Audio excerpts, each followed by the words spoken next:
Hallihallo, herzlich willkommen auf dem Nico Stanitzo Kanal. Hier, da drin ist selber gemachter Joghurt. Und ich meine, das alleine ist jetzt nicht wirklich was Besonderes. Aber da drin ist Joghurt mit meinen selbst gezüchteten, persönlichen Joghurtkulturen. Also mit wilden Joghurtkulturen, die ich selber gezüchtet habe. Nicht irgendwelche gekauften oder mit irgendeinem fertig gekauften Joghurt, sondern direkt aus der Natur.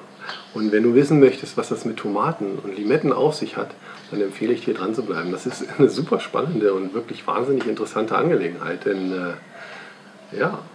das verrät dir nicht jeder, wie das geht. Also gehen wir in die Küche und machen unseren eigenen Joghurt mit eigenen Joghurt-Starterkulturen.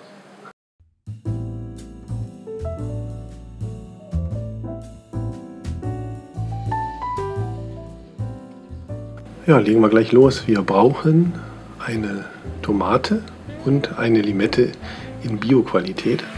Kurz unter fließendem Wasser abbrausen. Wir wollen nur ein bisschen den Staub abwaschen, also nicht großartig abschrubben.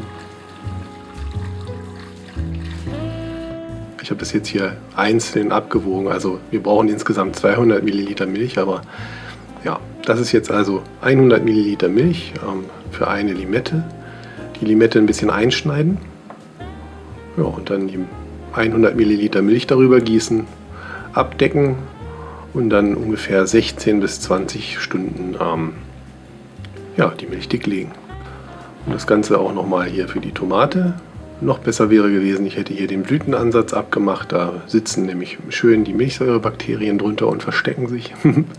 Nein, also wie gesagt, abdecken das Ganze und dann 16 bis 20 Stunden, bis die Milch dick gelegt ist. Ja, und das jetzt hier schon am nächsten Tag und wie man sehen kann auf den ersten Blick, die Milch ist fest geworden und richtig schön fest geworden und die Molke hat sich auch schon abgesetzt.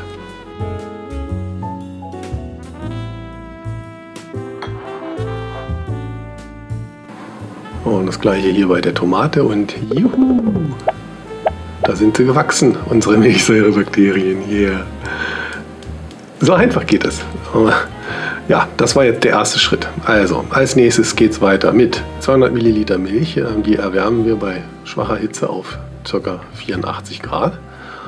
Und dann lassen wir die wieder abkühlen auf 46 Grad. Und in der Zwischenzeit, ich habe jetzt hier so einen Behälter für Reis zum Warmhalten. Du kannst aber auch jede Kühlbox nehmen und die einfach mit heißem Wasser füllen, ich sag mal so 10 cm hoch, mit heißem Wasser auffüllen und dann so viel kaltes Wasser dazugeben, bis die Temperatur auf 46, 47 Grad sich eingependelt hat. Ja, und wenn dann eben die Milch so weit abgekühlt ist, bis auf 43 bis 46 Grad, dann kann man auch schon unsere erste Starterkultur dazugeben. Das wird jetzt hier nämlich der zweite Schritt. Jetzt züchten wir hier als nächstes sozusagen die zweite Generation unserer Milchsäurebakterien, darum auch erstmal nur ein bisschen. Ich habe jetzt hier versucht, nur den festen Teil abzuwiegen. Wir brauchen davon also 50 Gramm und 100 Milliliter warme Milch eben. Ja, zwischendurch nochmal hier die Zeit nutzen, um zu erwähnen, das ganze Rezept gibt es nochmal auf meiner Homepage zum Nachlesen. Die ganze Anleitung und alle Infos dazu stehen hier unten in der Infobox. Ich empfehle wirklich, einfach mal vorbeizuschauen und da kannst du dir dann das alles nochmal auch ganz in Ruhe durchlesen und studieren, was ich da so gemacht habe. Eben.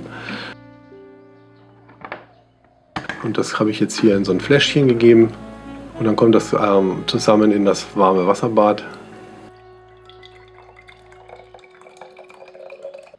Wenn die Milch abgefüllt ist, die Tomate hatte ich jetzt vorher schon fertig abgefüllt hier, also nicht die Tomate, sondern die Bakterien von der Tomate. Und dann kommen die für 7 Stunden hier eben in die Wärmebox. Und zwischendurch immer mal die Temperatur kontrollieren. Die soll zwischen 43 und 46 Grad liegen. Wenn die Temperatur absinkt, dann halt einfach nochmal mit ein bisschen heißem Wasser nachfüllen.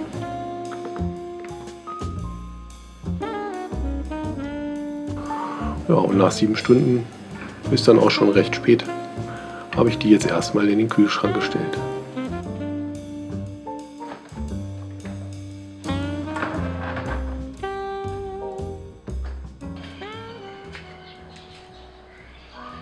So, als erstes fangen wir mal mit der Hygiene an. Ich sterilisiere mir die Gläser immer ganz gerne im Backofen, stelle ihn auf 120 Grad und dann lasse ich die da für 10-15 Minuten drin sterilisieren. Lasse den Backofen dann abkühlen und lasse die Gläser dann im Backofen halt abkühlen. So. Ja. Und so sehen unsere Joghurtkulturen aus, unsere zweite Generation am nächsten Morgen. Da hat sich ordentlich Molke abgesetzt und rechts ist das Glas mit den Bakterien von den Tomaten und links ist das Glas mit der Limette. Und ja, es ist doch auch ein Unterschied zu erkennen.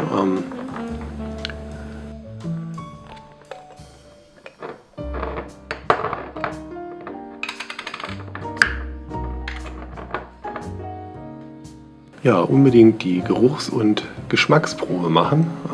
Wenn da jetzt an dieser Stelle irgendwas nicht lecker riecht oder schmeckt, dann wegwerfen und nochmal von vorne anfangen. Also, aber hier kann man schon schön sehen, von den Tomaten, die zweite Generation Joghurt hier, die ist schon wesentlich cremiger. Von den Limetten, das war ziemlich grisselig und ganz schön dolle sauer, aber jetzt nicht so schlecht, dass ich es nicht noch verwenden wollte. So, und jetzt können wir schon loslegen und das erste Mal unseren richtigen Joghurt machen. Und dafür habe ich hier 1,6 Liter Milch erhitzt. Und während die langsam warm wird, zwischendurch schon mal die Starterkulturen abgewogen, 100 Gramm pro Glas. In jedes Glas passen hier 950 Milliliter. Das heißt also, wir haben 100 Gramm von den Starterkulturen und 800 Milliliter Milch. Macht zusammen also 900 Milliliter Joghurt nachher. Genau, so. Wenn die Temperatur erreicht ist, dann müssen wir die 10 Minuten halten. Das hat einfach den Hintergrund, dass der Joghurt dann nachher schön fest und cremig wird. Und anschließend dann wieder runtergekühlt auf 46 Grad. Und das geht am besten, wenn man den Topf dafür kurz in so ein Wasserbad hält und dann einfach so lange rührt, bis es dauert 2-3 Minuten, dann ist die Milch schon soweit abgekühlt.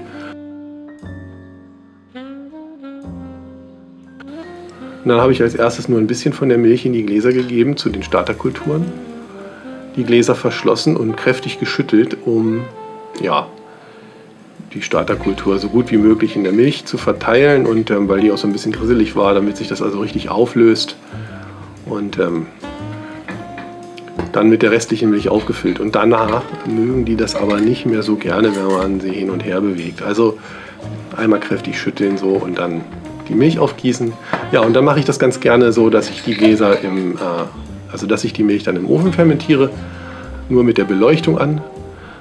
Dafür mache ich einfach nur die Backofenbeleuchtung an. Die Glühbirne, ja, die heizt den Innenraum vom Backofen so weit auf, dass da drin gut 45 Grad sind. Kann auch durchaus sein, dass es wärmer wird im Backofen. Das würde ich dir empfehlen zu kontrollieren mit einem Thermometer. Schau vorher mal, wie warm dein Backofen wird, wenn du da drin einfach nur die Beleuchtung anmachst. Nicht, dass das über 50 Grad warm wird, denn dann wird das nichts mit dem Joghurt. So.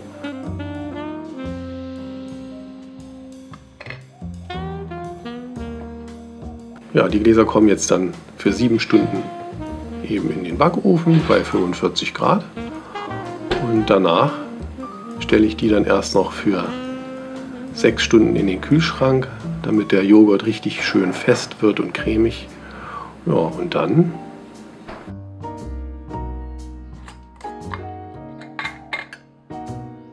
lecker, cremig.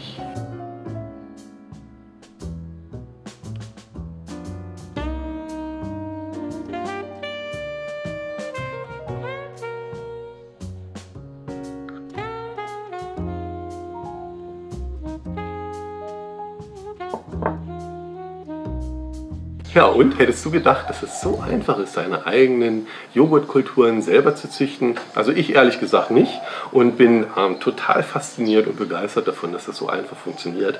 Und klar, es mag da draußen jemanden geben, der daran zweifelt.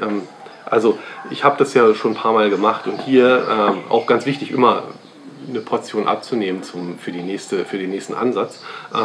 Also ich habe jetzt hiermit schon 10-mal Joghurt gemacht und das ist jetzt hier der neue Ansatz, den wir jetzt eben gerade hier zusammen gemacht haben.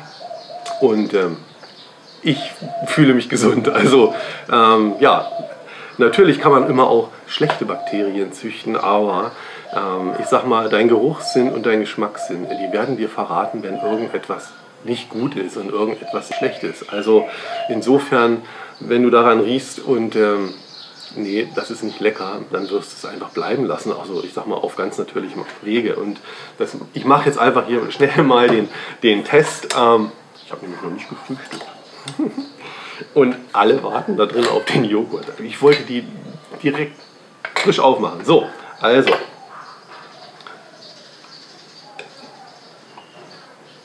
Jetzt einmal aus den Limetten. Also das riecht original wie Joghurt. Vorher, der zweite Ansatz, der war ein bisschen krisselig, da hat sich jede Menge Molke abgesetzt und das hat wirklich ziemlich sauer geschmeckt und es war auch kein schönes Gefühl im Mund. Aber nichtsdestotrotz, ich habe es jetzt deswegen jetzt nicht weggeschmissen, sondern ich habe gedacht, okay, ich probiere das einfach aus. Und also es riecht super lecker. Original Joghurtgeschmack, milde Säure, weil 7 Stunden. Also ich habe jetzt so einige Experimente gemacht und ich habe herausgefunden, oh, mir läuft das Wasser im Mund zusammen, ist wirklich super lecker. Also 7 Stunden habe ich herausgefunden im Backofen, das Ganze fermentieren zu lassen. Das ist also optimal zwischen Säure und Joghurtgeschmack. Ja, ich habe also mit 6 Stunden, dann fehlt ein bisschen die Säure. Bei 12 Stunden ist der Joghurt zwar noch viel fester, also wenn du einen richtig festen Joghurt möchtest, dann kannst du es 12 Stunden fermentieren lassen, aber es ist dann schon recht sauer. So. Und, ui, das geht ja gar nicht auf hier. Ja, also da sieht man auch, das ploppt hier schön, jawohl. Und so, also auch das, also im Vergleich jetzt sofort, rein optisch sind sogar ist diese Bakterienkultur hier, die ich jetzt hier gezüchtet habe, von der Tomate, macht auf mich sogar einen besseren Eindruck. Was ich jetzt noch nicht ausprobiert habe, aber das werde ich jetzt auch einfach demnächst machen. Ich schmeiße die einfach zusammen und dann habe ich einen Mix aus beiden. Also sehr cremig, sehr cremig. Habe ich mich wiederholt, dass er sehr cremig ist. Super lecker Joghurtgeschmack. Also keine Ahnung. Es war wirklich schwierig herauszufinden, wie das funktioniert. Also und dabei ist es so einfach. Ich empfehle wirklich unbedingt ausprobieren. Wichtig natürlich, klar, das sollte Bioqualität sein, also weil das nun mal eine Weile in der Milch liegt und es sollen natürlich auch Bakterien drauf sein. Dann wichtig, soweit ich weiß, kommen Milchsäurebakterien häufiger, sage ich jetzt mal, nicht so häufig in Mitteleuropa vor. Also kauft Tomaten, am besten welche aus Bulgarien. Und ja, eine Zitrone oder Limette versucht hier aus Asien zu bekommen, Indien oder also aus dem asiatischen Raum. Soweit ich weiß, ist die Wahrscheinlichkeit größer, dass dann da also auch die entsprechenden Milchsäurebakterien drauf wachsen. Ich kann mich auch total täuschen und hier gerade Riesengrütze erzählen. Wenn dem so ist, hinterlass einfach einen Kommentar bitte und berichtige mich. Hilf allen anderen auch, wenn du mehr darüber weißt. Also ich würde mich echt drüber freuen. Ich möchte einfach mehr darüber lernen, wie man seinen eigenen Joghurt vor allen Dingen immer noch besser machen kann, wobei das schon echt ziemlich schwierig ist. Das ist schon sehr lecker. Also, ich habe jetzt lange genug geredet hier. Geh in die Küche, mach deinen eigenen Joghurt. Ich kann es wirklich sehr empfehlen. Es ist super einfach, wie du gesehen hast. Es ist mega lecker. Spart eine Menge Geld sowieso, aber das nur am Rande. Ja, ich verabschiede mich. Wir müssen jetzt hier frühstücken alle. Jede Menge Joghurt wartet auf uns. Und ich bedanke mich recht herzlich bei dir fürs Zuschauen. Freue mich, dass du eingeschaltet hast. Und sei so lieb, lass mir einen Daumen nach oben da, wenn dir das Video gefallen hat. Wenn es dir geholfen hat, lass mir einen lieben Kommentar da. Und ansonsten sage ich einfach, wir sehen uns im nächsten Video und machen wieder irgendwas Leckeres. Ciao. Tschüss. Joghurt essen gehen, Joghurt machen.